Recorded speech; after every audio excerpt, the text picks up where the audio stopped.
आगे बढ़ते हैं। मिशन सनातन का ध्वज लिए बागेश्वर सरकार का 3 दिन का दिल्ली दरबार खत्म हो गया है। बारिश, सैलाब और जलभराव के बावजूद बाबा का दरबार हाउसफुल रहा है। पहले दिन ही मुफ्तानंद के नाम पर से घेराबंदी करने वाले धीरेन्द्र शास्त्री ने दिल्ली वालों से 6 संकल्प उन्हें दिलवाए। बाबा ने लव जिहाद पर आर पार की जंग का ऐलान कर दिया। बाबा अब ग्रेटर नोएडा में दरबार सजा रहे हैं। कलश यात्रा में भारी भीड़ उमड़ी। देश के सबसे बड़े सूबे से बाबा एक बार फिर से हिंदू राष्ट्र की अलख जगाएंगे। दिल्ली में हिट शो के बाद बाबा ग्रेटर नोएडा से ललकारने वाले हैं। उसी पर देखिए स्पेशल रिपोर्ट। हे असुर निकंदन भय भंजन कुछ आन करो, असुर निकंदन भय भंजन कुछ आन करो। मुझे मंदिरों में भीड़, सड़कों पर तूफान चाहिए, बस राम राज्य से भरा हिंदुस्तान चाहिए। और याद रखना, जिस दिन लगेगा कि हमारी कथा से अहित हो रहा, उसी दिन हम व्यासपीठ छोड़ दें। आओ जागे हम, कुछ तुम चलो, कुछ हम चले, घड़ी घड़ी उसके लिए चले। बागेश्वर सरकार का ऐलान, लव जिहाद पर आर पार। दिल्ली से बाबा का प्रण, हिंदू राष्ट्र पर संकल्प अटल।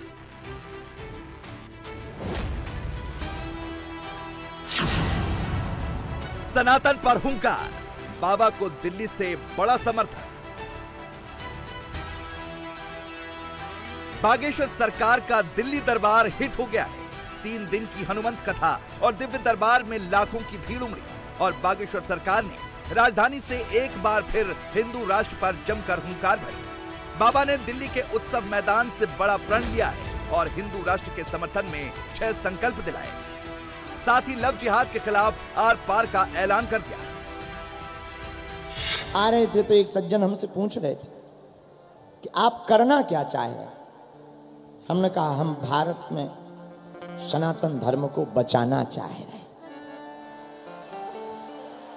हम भारत को बदलना चाह रहे, हम चाह रहे कि हमारा सनातन धर्म सुरक्षित रहे, हम चाह रहे कि हमारी बहनों को अब किसी लव जिहाद के चक्कर में ना पड़ना पड़े,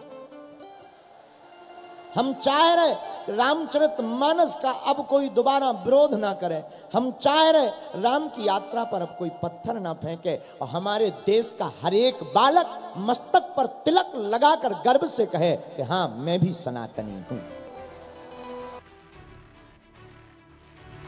बाबा बागेश्वर ने अपने संकल्प लोगों को बताए तो हजारों हाथ उनके समर्थन में उठ खड़े हुए।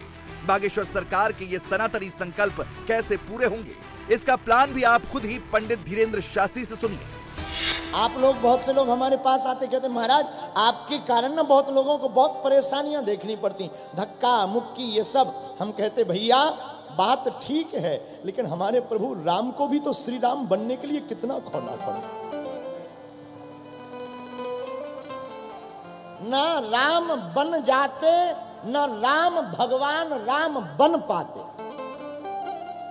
राम बन गए, वो भी बन गए। इसी प्रकार भारत के सनातनियों, तुम अपने घर से बाहर निकलो। मुझे मंदिरों में भीड़, सड़कों पर तूफान चाहिए, बस राम राज्य से भरा हिंदुस्तान चाहिए।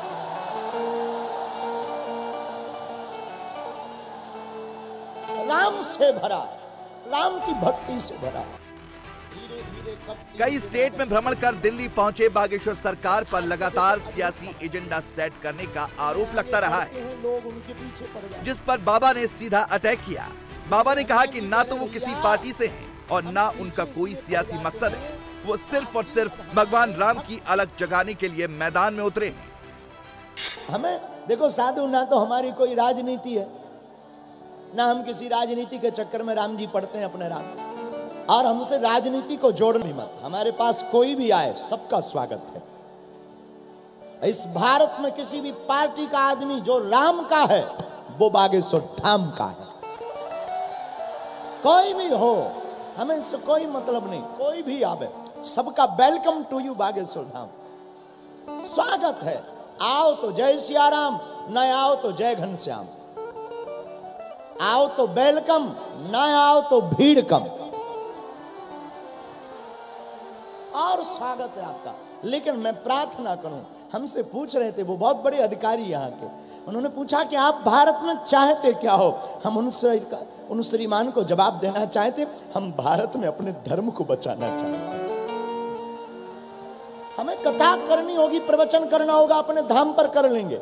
और याद रखना, जिस दिन लगेगा कि हमारी कथा से अहित हो रहा, उसी दिन हम व्यासपीठ छोड़ देंगे। दिल्ली से जाते जाते बाबा ने बड़ा संदेश दिया।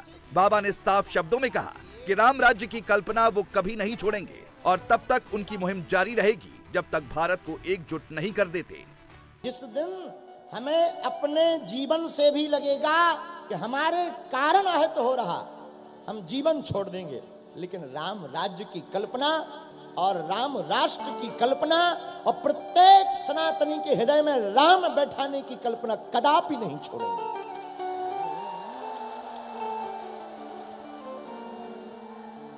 इसलिए मेरे पागलों, आओ जागे हम, कुछ तुम चलो, कुछ हम चले, घड़ी घड़ी उसके लिए चले। बाबा 3 दिनों तक दिल्ली में थे। इस दौरान जमकर बारिश हुई। दिल्ली में जगह जगह सैलाब का सितम देखने को मिला, लेकिन इन सब के बावजूद बाबा के भक्तों में कोई कमी नहीं आई। आसमानी आफत के बावजूद भक्तों की ताकत से बाबा का जोश हाई था। बाहर इंद्र देवता बरस रहे, भीतर बागेश्वर हनुमान जी की कथा बरस रही है। कितना अच्छा संयोग है। बाहर धारा इंद्र देवता की झड़ करके बरस रही। और देखो, हम अभी रास्ते में आ रहे थे तो सोच रहे थे कि लोग पानी में गीले हो रहे, लेकिन धन्य है दिल्ली वालों की भक्ति, वो फिर भी हाथ जोड़ करके खड़े हुए हैं पूरे रोडों के ऊपर। बारिश ने भी भक्तों को नहीं मोड़ पाया।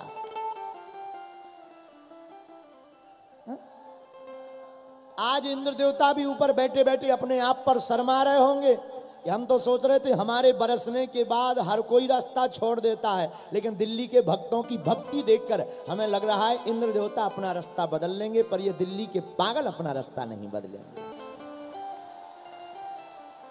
वाह, क्या कहना। धन्य है आप लोग, आपकी भक्ति धन्य है।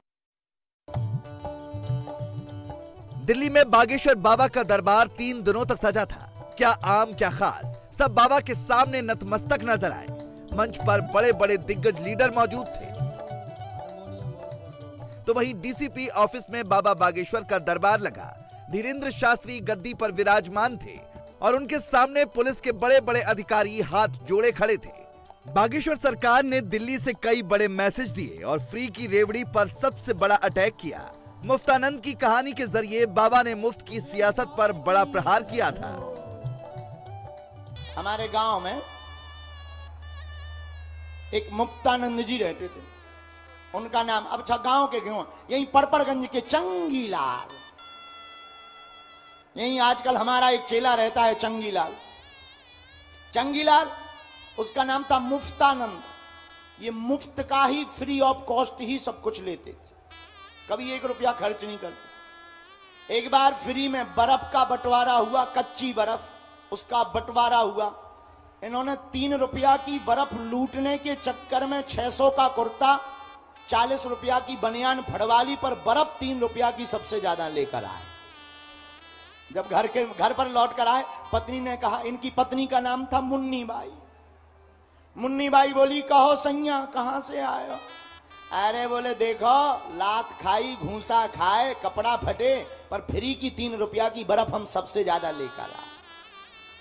पत्नी बोली, जय हो तुम्हारी, इस 3 की बर्फ के चक्कर में ये जो 620 का नुकसान हुआ 40 का, इसका क्या? तो अब इनकी बातें सुनना। बोली, पागल है, तुझे कुर्ता फटा दिख रहा, बर्फ नहीं दिख रही फ्री की। बोलो जय सिया राम। ऐसे लोग होते हैं, उन्हें लगता है कि फ्री में कुछ भी मिल जाए। हम यही कहना चाहते हैं, फ्री में मिलेगा, लेकिन कुछ मिले या ना मिले, इस दुनिया में प्रभु की भक्ति अवश्य फ्री में प्राप्त होती है। पंडित धीरेन्द्र शास्त्री के संकल्प से साफ है कि वो राम राज्य और प्रत्येक सनातनी के हृदय में राम को बिठाने की कल्पना कभी नहीं छोड़ेंगे, फिर चाहे उनके सामने कितनी चुनौतियां क्यों ना आ जाएं। क्या बात है जो बागेश्वर धाम को सुनने के लिए आप आते, क्या आकर्षित करता है? अपनी परेशानी की वजह से ना, हल करने की वजह से। अच्छा, आप कहाँ से आए मैम? मैं तो यहीं से आई हूँ, त्रिलोकपुरी से। अंदर जाने का मौका मिला? नहीं मिला, नहीं मिला। कोई अफसोस इस बात का कि बारिश में लगातार यहाँ खड़ा होना पड़ रहा है? नहीं, अगर उनकी मर्जी होगी तो अपने आप बुला लेंगे, उनमें इतनी शक्ति है, वो बुला लेंगे। जय श्री राम के नारे लगा। बाबा बागेश्वर क्यों लोगों को इतना आकर्षित कर रहे हैं? हाँ जी, ये बाबा के दरबार में सुनने, बाबा का चमत्कार है सब। आस्था है, श्री राम पे भरोसा है और हिंदू राष्ट्र बनाना इसलिए आए हैं। और बाबा जी कहते हैं कि हमें हिंदू राष्ट्र कराना है इंडिया में, तो हम इसलिए आए कि हिंदू राष्ट्र हो जाए, अच्छी बात है। बाबा जी करा देंगे, कराएंगे।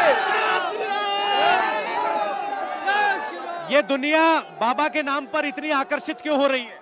बाबा के नाम पर आकर्षित नहीं हो रही, बजरंग बली जी के नाम पर आकर्षित हो रही है। जय श्री राम। यूपी अमेठी से जी। दर्शन हो पाए? दर्शन हम एमपी में ही कर लिए थे, बस वैसे देखने आए थे पब्लिक। अच्छा, पब्लिक? हाँ। कितनी पब्लिक आई? अथाह जितने सोचा नहीं जा सकता। अच्छा। हाँ। तो आपको क्यों लग रहा है इतनी जनता क्यों आ रही है? बजरंग बली के नाम पे बाबा के सब दीवाने हैं बजरंग बली। दिल्ली के बाद आज से बागेश्वर सरकार का दिल्ली से सटे ग्रेटर नोएडा के जैतपुर गांव में दिव्य दरबार सजने जा रहा है। अगले 7 दिनों तक बाबा बागेश्वर यहीं से सनातनी राष्ट्र के संकल्प की हुंकार भरेंगे। इंडिया टीवी हर वक्त हर जगह डाउनलोड करने के लिए सर्च करें India TV news Google play store या ऐप स्टोर पर।